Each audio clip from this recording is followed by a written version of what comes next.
We understand that the police called on the owners of number 163 Melrose Avenue today because they own 2 dogs, and those 2 dogs might have picked up some of the bones from 195 Melrose Avenue and buried them in their back garden.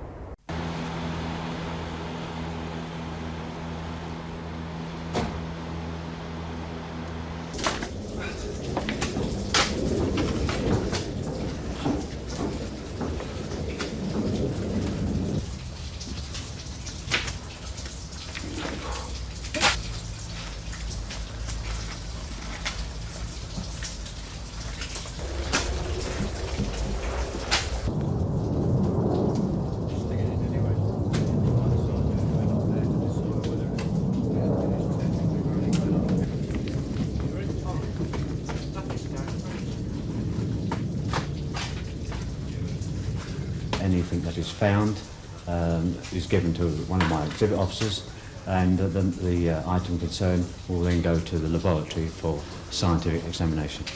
Is it very small remains that have been discovered so far? Minute ones, yes, in the majority of cases.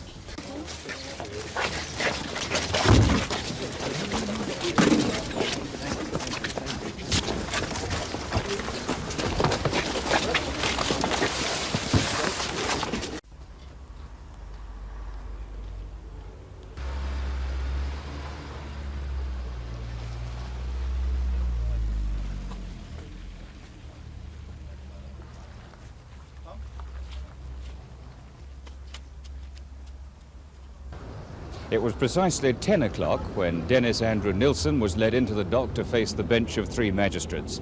The charge, a single charge of murdering Stephen Neil Sinclair, was read over to him. There were objections to bail and no application was made, and he was remanded in police custody until Wednesday the 16th of February. At just 1 minute past 10, he was taken down to be driven away at some speed in a police van.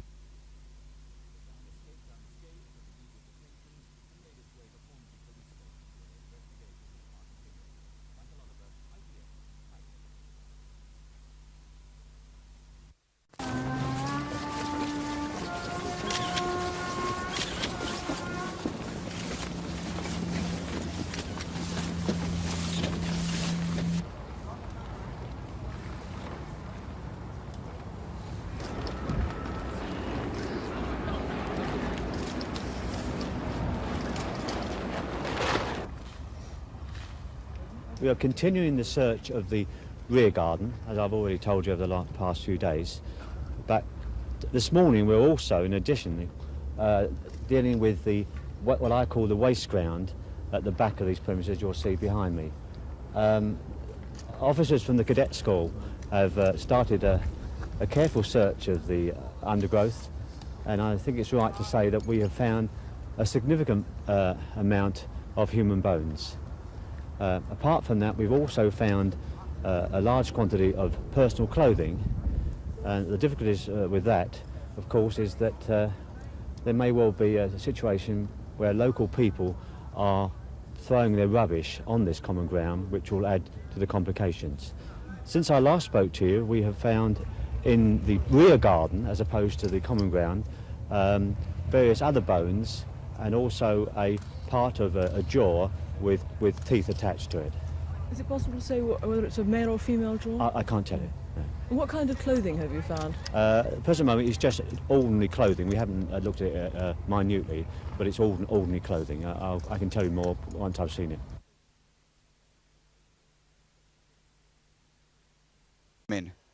How much information can forensic pathologists glean from the skeleton of a corpse? Well, it depends largely on how much you've got. And if you get small fragments of bone like this, you may not be able to tell whether human or not. But sometimes small bone like this is very informative. This piece of bone is from some cremated but uncrushed remains which were disposed of in a rather unusual fashion. And we can tell immediately that this is human. And not only that, but we know that a post-mortem was carried out on this body before it was cremated. And it was probably female and probably fairly young. How do you tell the age of a person from remains such as these? Well, that depends on how old the person is. If they're young, children up to 22, 23, that sort of period, you could tell from the ends of the bones, because bones unite, ends of the bones unite when they stop growing, and this follows a regular progression.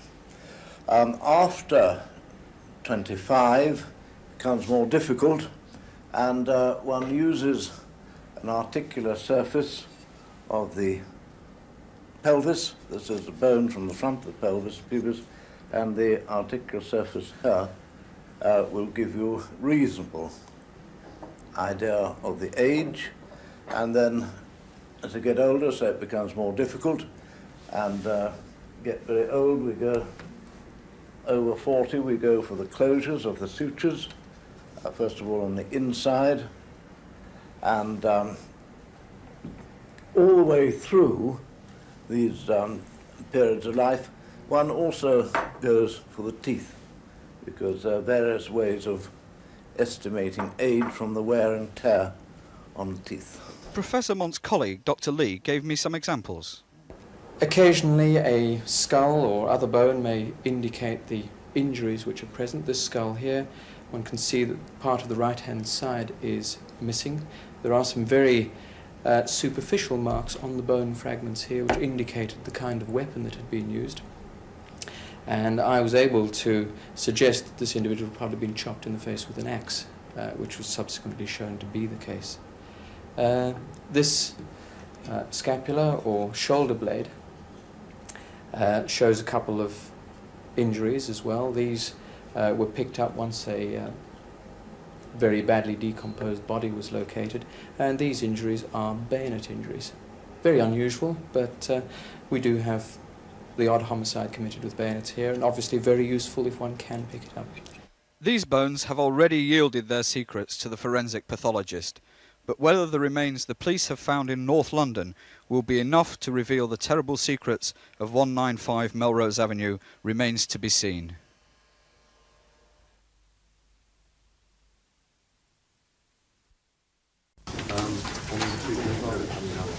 There's one case of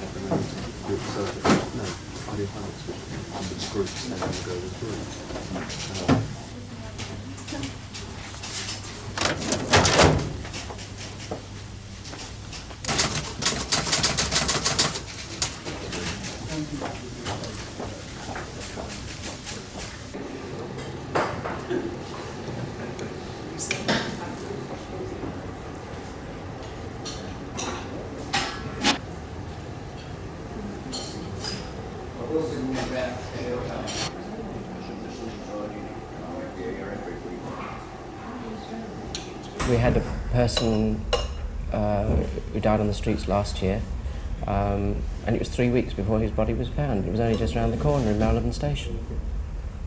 What can be done to prevent this sort of thing happening? I don't think there's a great deal that can be done, because most of the people who come down to town, into London, I mean, they come here so they can be anonymous, and many times they use names that are not their own. I mean, there's people that we deal with who we use the name that they give us, and in many cases we know that they have another name. And so, even if they're reported missing, the chances of them being traced are highly unlikely. We had a case some years ago of a man, they didn't know who he was until after he was dead, and they fingerprinted him and found that he got a record. Then they found out who he was, and because people just use different names all the time.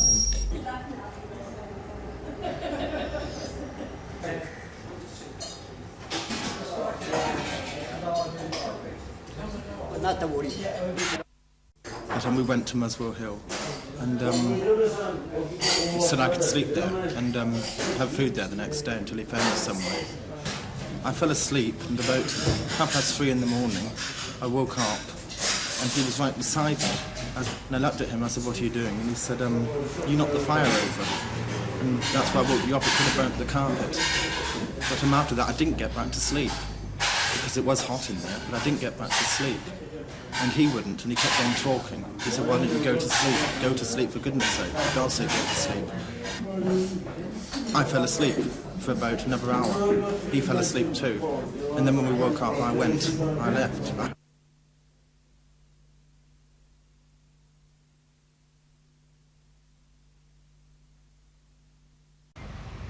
The man currently being questioned by police is a 37-year-old civil servant, Andrew Nilsen, known to his colleagues at work as Des.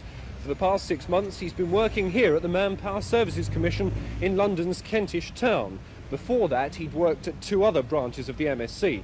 Today, his employers are saying that Mr. Nilsen is an efficient worker. It seems his contact with the public is relatively minimal. His job is to process applications for the government's employment transfer scheme. Mr. Nilsen's been a civil servant for 6 years, and it seems that before that he worked for a security firm. I understand that he's also a former policeman, having been in the force for about a year in the early 70s. John Underwood, News at 10 in North London.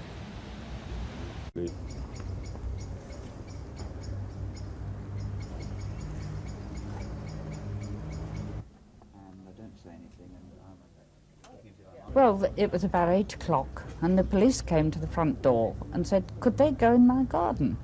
So I said, yes, there's no reason why they shouldn't. Then they said, there's something unpleasant going on next door. So I said, which way? And they pointed that way. So I said, yes, carry on. So they came down through here, down to the garden, and they were up and down with torches. But I don't know what they did. The search then moved here to another house a few miles away in Cricklewood. From what they'd learned, the police started looking for up to 13 more bodies. It's believed they could be tramps and vagrants from a nearby hostel.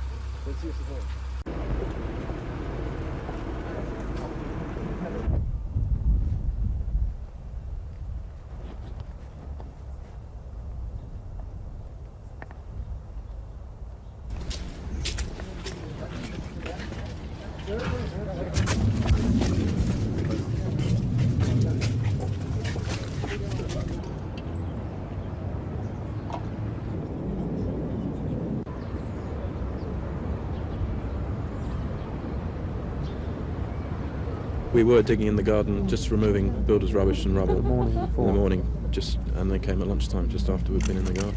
And what was in the garden at that stage? Just basically our mess after 8 months or so. We've been slowly clearing it out. And you'd been digging there previously, hadn't you? We hadn't been actually digging in the garden as such. We'd just been moving the stuff we had added to the garden, so we left underneath that as it was. We had dug 4 holes about that deep right at the end of the back garden. of the garden for some fence posts. And you didn't discover anything at all? We didn't discover anything. No. There could in fact be anything buried there. There could be anything buried there, yeah.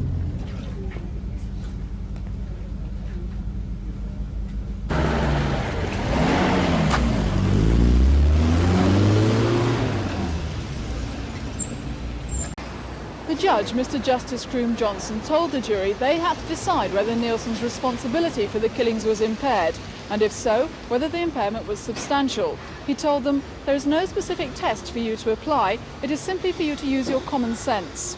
Summing up the case for the prosecution, Mr. Alan Green said Nilsen knew that what he was doing was wicked and against the law, but he kept on doing it. Countering the argument that Nilsen suffered diminished responsibility, Mr. Green said Nilsen's sense of right and wrong were not impaired. He knew perfectly well that what he was doing was the gravest of crimes. Summing up the defence case, Mr. Ivan Lawrence QC told the jury they were sitting in a court which had heard some horrific cases. But I doubt whether it has heard such a catalogue of dreadful killings, he says. Does not common sense cry out, he must be out of his mind? Mr. Lawrence repeated details of the evidence, the way Nilsen disposed of the bodies, living with them under the floorboards for months at a time, putting human entrails in the garden for the neighbours' cats and dogs, boiling severed heads in a saucepan. He said, what stronger indication could you have of just how substantially the mind of this man is impaired? Anne Lucas, ITN at the Old Bailey. In summing up the case for the prosecution, Mr. Alan Green said that Nilsen relished enormously the power he was exercising over life and death. He knew perfectly well that what he was doing was wicked and against the law. He went on doing it, and did it with considerable deliberation, not impetuously, said Mr. Green. To counter the defence argument that Nilsen suffered from diminished responsibility at the time of the killings, the prosecution said, Nilsen's sense of right and wrong were not impaired.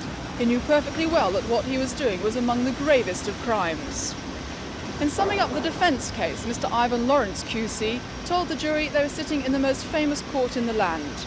This court has heard some horrific cases, he said, but I doubt whether it has heard such a catalogue of dreadful killings. Does not common sense cry out, he must be out of his mind? Mr. Lawrence repeated details of some of the evidence, the way Nilsen disposed of the bodies, living with them under the floorboards for months at a time, putting people's entrails in the garden for the neighbours' cats and dogs, boiling severed heads in a cooking pot. What stronger indication could you have of just how substantially the mind of this man is impaired, he said. The trial continues. Anne Lucas, News at 1 at the Old Bailey.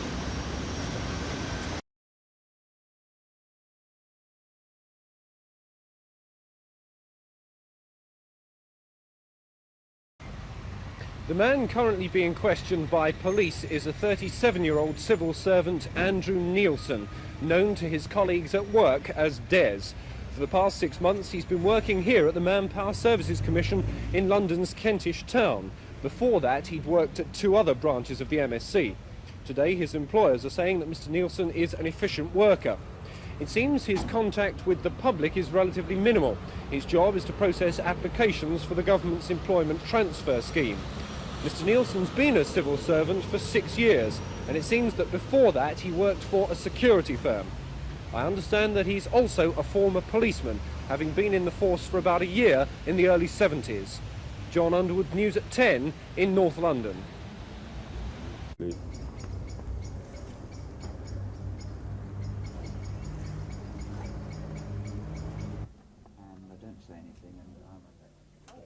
Well, it was about 8 o'clock, and the police came to the front door and said, could they go in my garden? So I said, yes, there's no reason why they shouldn't. Then they said, there's something unpleasant going on next door. So I said, which way? And they pointed that way. So I said, yes, carry on. So they came down through here, down to the garden, and they were up and down with torches. But I don't know what they did. The search then moved here to another house a few miles away in Cricklewood. From what they'd learned, the police started looking for up to 13 more bodies. It's believed they could be tramps and vagrants from a nearby hostel.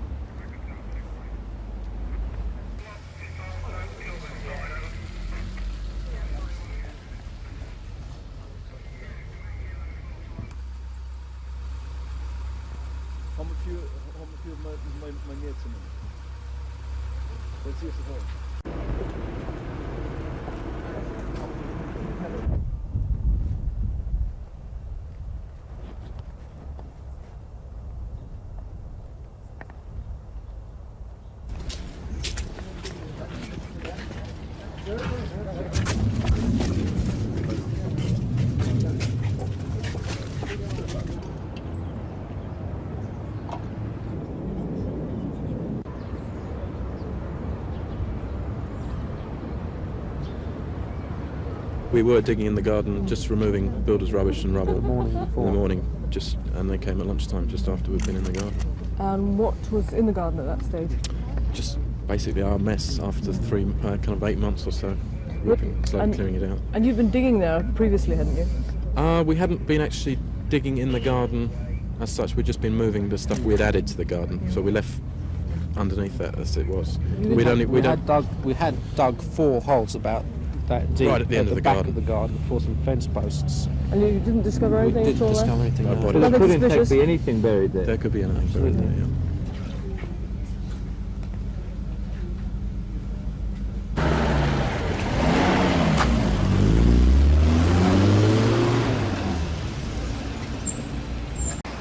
The judge, Mr. Justice Croom Johnson, told the jury they had to decide whether Nilsen's responsibility for the killings was impaired, and if so, whether the impairment was substantial. He told them, there is no specific test for you to apply, it is simply for you to use your common sense. Summing up the case for the prosecution, Mr. Alan Green said Nilsen knew that what he was doing was wicked and against the law, but he kept on doing it. Countering the argument that Nilsen suffered diminished responsibility, Mr. Green said Nilsen's sense of right and wrong were not impaired. He knew perfectly well that what he was doing was the gravest of crimes. Summing up the defence case, Mr. Ivan Lawrence QC told the jury they were sitting in a court which had heard some horrific cases.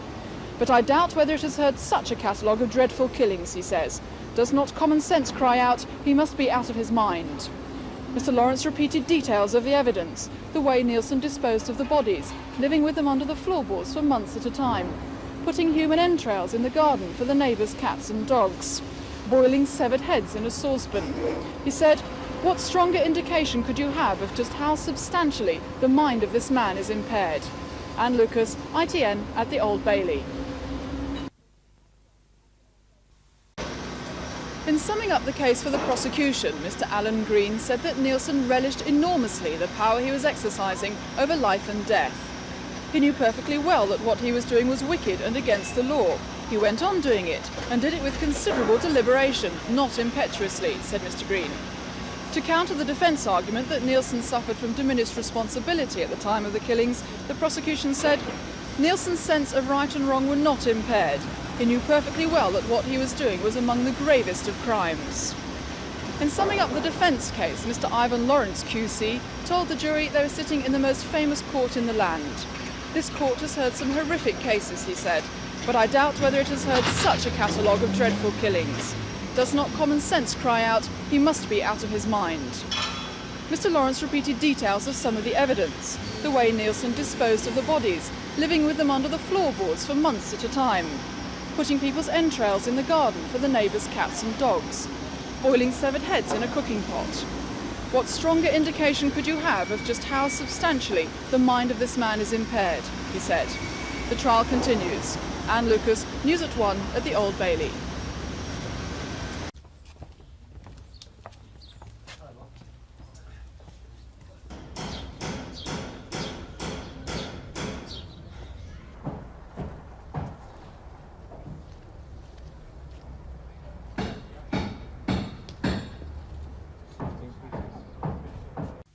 Tonight, as usual, the streets of London will provide home and bed for hundreds, and the numbers continue to rise. Apart from the regular down and outs, there's a growing army of younger people looking for work or a new life. What they need is a secure home and a job, but often they're denied either. A 25-year-old. You go down, you go to the casual places, but there's no no work at all for anybody, because they turn around and say to you, well, where are you living? As soon as you give them no fixed abode, they just don't want to know. You go to the job centre, they turn around and say, well, where do you live? No fixed abode. Sorry, we can't help you with a job. Come back when you've got a place to live. They've often deliberately cut all links with the past, and this makes them an easy target for exploitation by criminals or conmen. Now there's the increasing threat of violence, and this worries Nick Fenton, who runs the Centre Point Refuge for homeless youngsters. I think that that's probably one of the prices that some people will have to pay if they can't get themselves sorted out pretty fast when they come down to London. It's an increasingly violent place, and we are most concerned, particularly for young people. Desperate relatives often turn for help to this office in the East End, where the Salvation Army's Missing Persons Bureau has thousands of names on its files. They reckon to trace 70% of them, but today, as every day, the calls have continued to come in. Can I help you at all? You have a problem with a missing son. Oh dear. And how long has he been missing? 3 months. And you've heard nothing at all from him in the meantime? And now there's added fear for the families of the missing youngsters and many more calls to the Bureau. I guess there are some people who are imagining that their relative is somehow or other linked with this unfortunate situation, and this is putting terror into them, as you can imagine. So a lot of people have been ringing up saying, is it possible that this could be my family, my relative?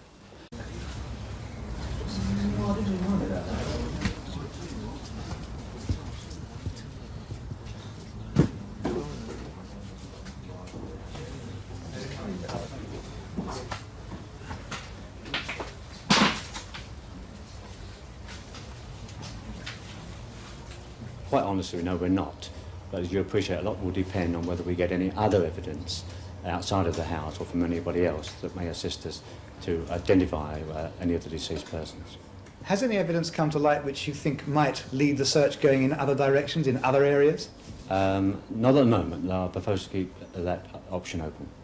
I'm going to have a couple of minutes.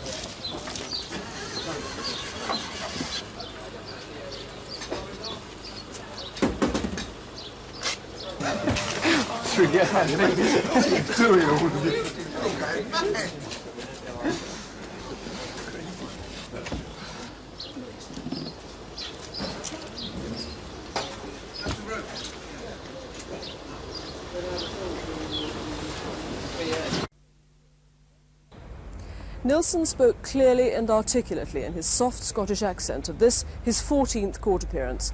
He complained that he was given no facilities for confidentiality over his defence papers. He said, "These papers are frequently read by security guards in prison, and on occasion individual items have been removed from my cell and returned to me later for reasons I don't know." He was told to take the matter up with the prison governor. The prison governor, he replied, refuses to take up any of these matters.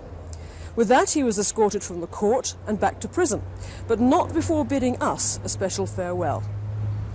Carol Barnes, News at 1, Highgate Magistrates Court. Dennis Nilsen, who's 37 and comes from Aberdeen, was again in court for only a brief minute, looking as impassive as when he first appeared last weekend, in his pale blue open-neck shirt and blue anorak, the same clothes he wore in court then.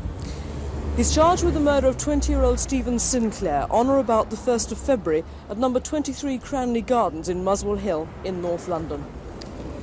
Nilsen was escorted from the court immediately after the hearing. He was taken back to Hornsey Police Station, but he'll appear again at Highgate on Friday, when I understand police will ask for him to be moved to Brixton Prison. Carol Barnes, ITN, Highgate Magistrates Court.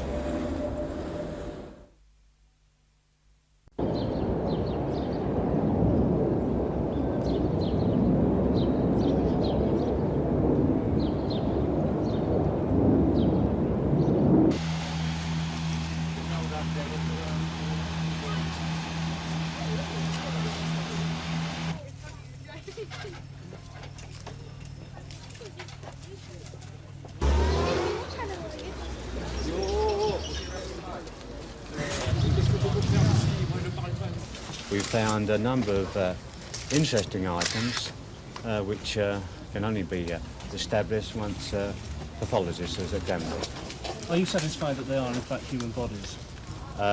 This is a possibility, yes, but they are human bones, yes.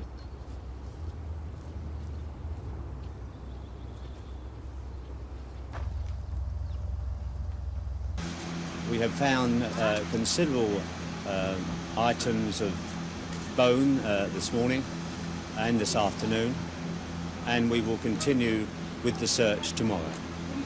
Part of the body, Superintendent? No, I'm sorry, I'm not scientifically minded, but I would think that probably one piece is from a hip and a small part of a rib. It appears as though the bodies have been burnt in the back garden before burial.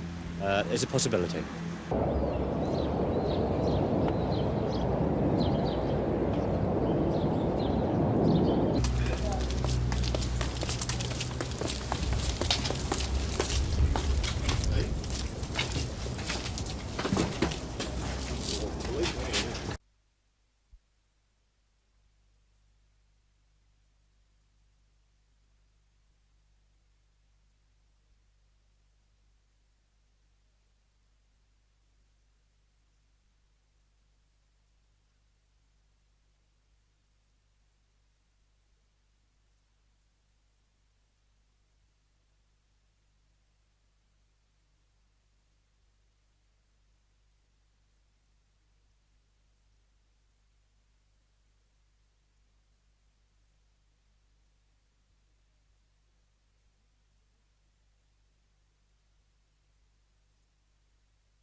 The court heard that the 16 killings followed a pattern. Every victim was a young man, usually without a permanent address, and Nilsen met most of them in pubs. They'd go back to Nilsen's flat and would often get involved in a heavy drinking session. For the prosecution, Mr. Alan Green described what had happened to 16 victims, reading from a statement Nilsen made to police, allegedly admitting the murders. He said one was strangled with an electric flex, another with a strap from a chair, and one Nilsen strangled with his bare hands. Others were killed with a necktie. Throughout the hearing, Nilsen sat in the dock referring to a sheaf of typewritten papers. Occasionally he'd jot down a note and pass it to his solicitor. 12 of the 16 murders happened at Nilsen's flat in Melrose Avenue, North London. Each time he hid the body under the floorboards or in a shed which he sprayed every day with disinfectant or aerosol deodorant. The prosecution say Nilsen was asked by police how many bodies were under the floorboards at any one time. He replied, "I didn't do a stock check or anything, it's all a bit of a jumble." Before leaving the flat, Nilsen had 3 bonfires in the garden to destroy the remains. In February this year, a plumber was called to unblock the drains at Nilsen's new flat at Cranley Gardens. He lifted the manhole cover and found 30 or 40 pieces of human flesh, which had been flushed down the lavatory. Police questioned Nilsen, asking where the rest of the body was. "In 2 plastic bags in the wardrobe," Nilsen replied. Police said, "Are we talking about 1 body or 2? Nilsen said, 16. I'll tell you everything." The trial continues tomorrow. Anne Lucas, News at 10 at the Old Bailey. Is it Mr. Bauer with you, sir?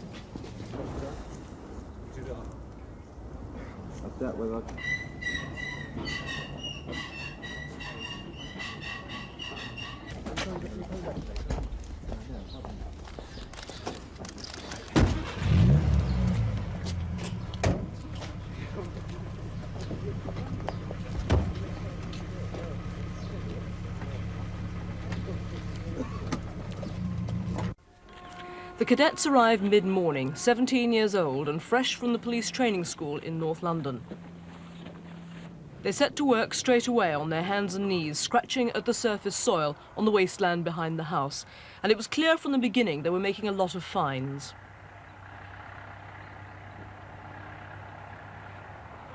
What looked like dozens of pieces of bone and clothing were being collected in plastic bags. The bones were being turned up almost every minute. We found a small piece of jaw and some teeth attached to it in the rear garden of the premises at Melrose Avenue. And this morning I found a significant amount of property, in particular quite a large consignment of human bones, in particular a large piece of thigh bone in the region of about 6 inches.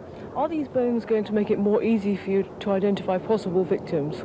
I don't know, but obviously the more we find, it must assist the pathologist in his subsequent findings. So it might be made easier? It may well do, yes.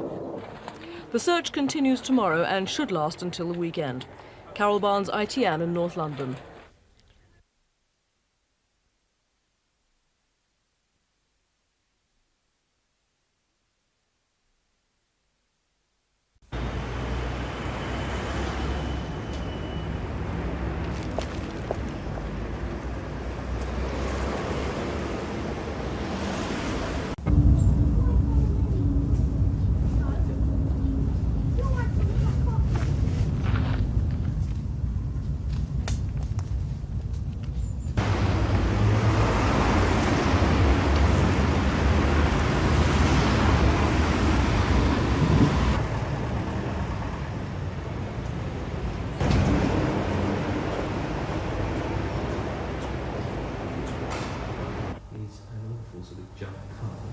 Jagged, and it looks as if it's a nasty sort of edit.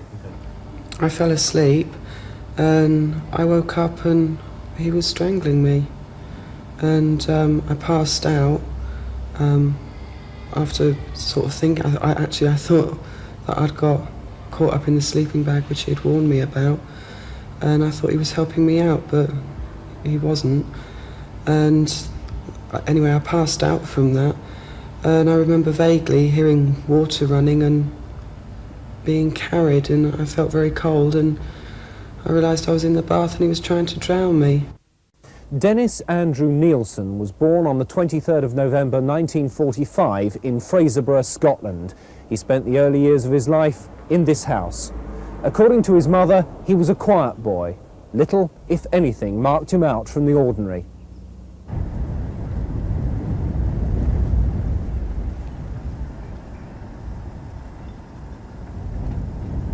We pick up any crackling or whatever, then we know that it's because we're in your front room. And how do you think Dennis was able to become involved in this kind of problem and then be able to live from day to day? Well, that's the bit I don't understand. I just don't understand how this could go on and nobody knowing anything. I mean, I don't know any but these 10 years of his life, and I can't see what was happening to him. Something must have happened to him, because it's not my Dennis that's doing it. Not the boy I knew that's doing these things. I just can't get over it. How has it affected the family? It's affected every one of them. Would you have any kind of warning to the parents of youngsters, particularly here in Scotland, who were thinking in terms of going down to London? Never to go. It's such a cruel, horrible place.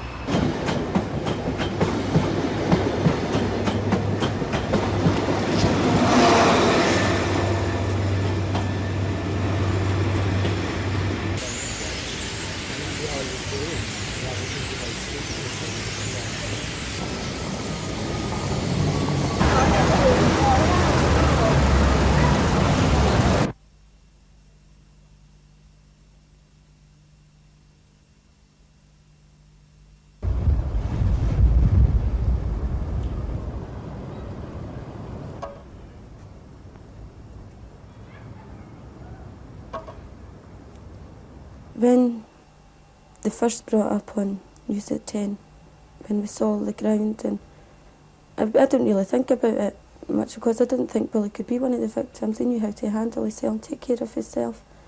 And it wasn't until I learned that Billy was one of the victims, and it hit me that all these policemen were walking all over his body and all over the other victims' bodies that were buried in the garden.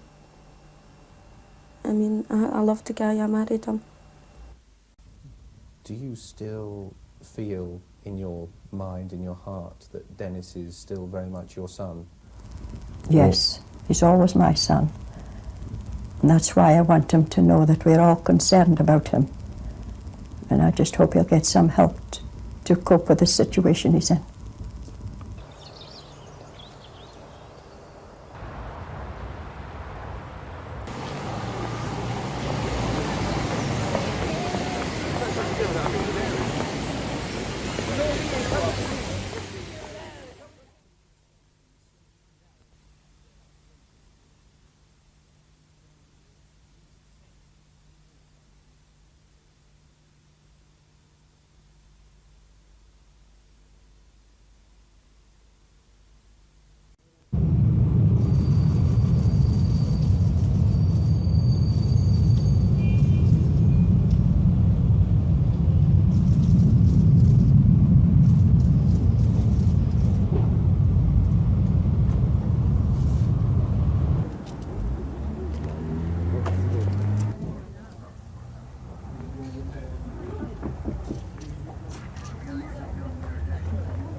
He was wild, yeah, because when he went to dances, he used to fight with his mates coming home, you know.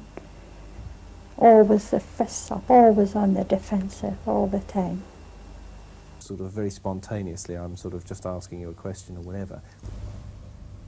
I suppose that Steve fell into the group of youngsters that had certain problems that he couldn't cope with, and felt that perhaps by coming to London he could have a new opportunity to resolve those difficulties.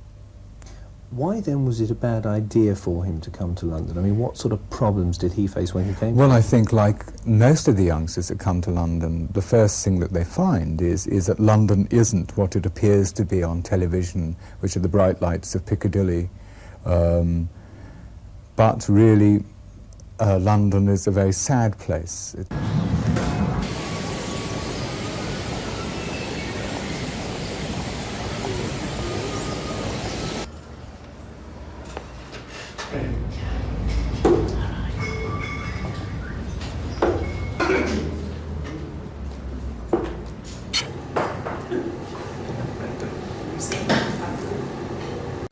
The other one I picked up was simply any female skull. It was simply to the base of the skull.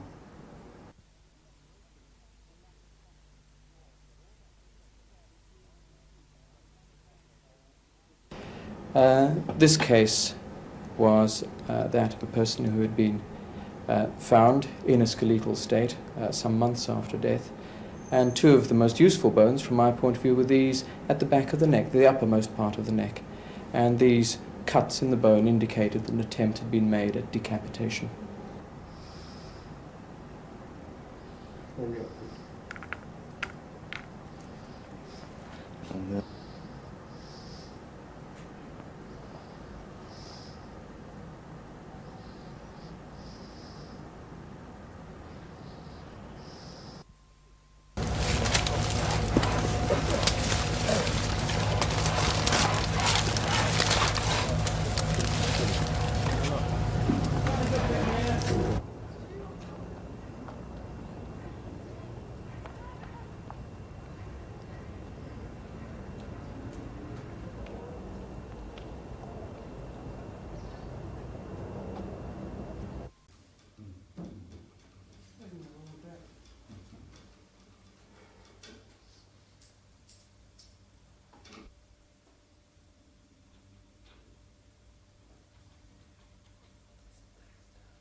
Nilsen was very relieved that, number one, the trial was over. I think in his own mind he expected a longer sentence, and he discussed with me the difference in the sentences between him and other clients that I have represented in the past. Other clients such as who? Such as, for example, David Martin and the Cray twins.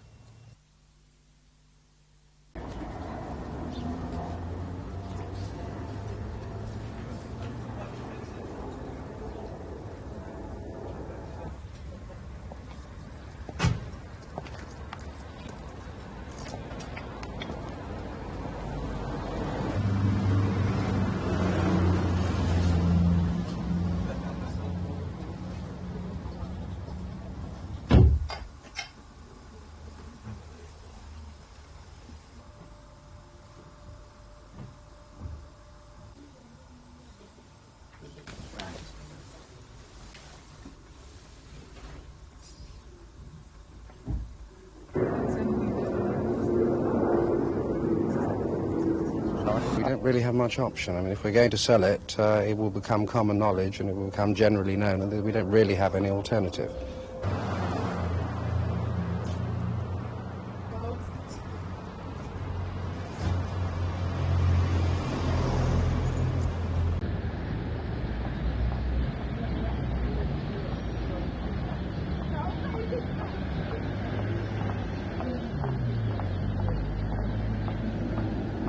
On the 3rd of December 1979, Kenneth Ockenden left his hotel at between 9 and 10 in the morning. It was the last time he was positively seen alive.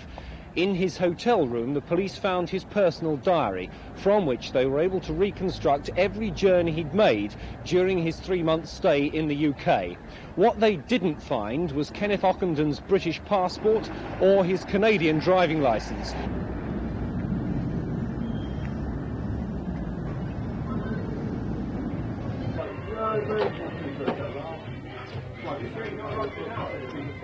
One more for level, bro.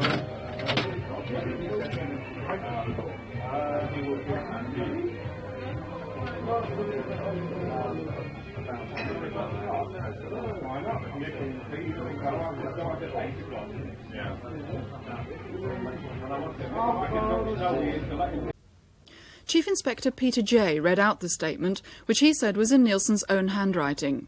It was an attempt at self-analysis and his own description of his behaviour in what he called a condition induced by rapid and heavy ingestion of alcohol. The other alleged victim was Carl Stotter. He almost broke down while giving evidence and was offered a glass of water. Mr. Stotter told the court he was a homosexual. He and Nilsen were in bed together when, he said, he felt Nilsen's hands round his neck. He remembered being held over the bath. He said, "He was pushing me under the water. I just thought I was dying." He told the court he recovered consciousness in bed, and Nilsen told him he must have had a nightmare. The trial continues tomorrow.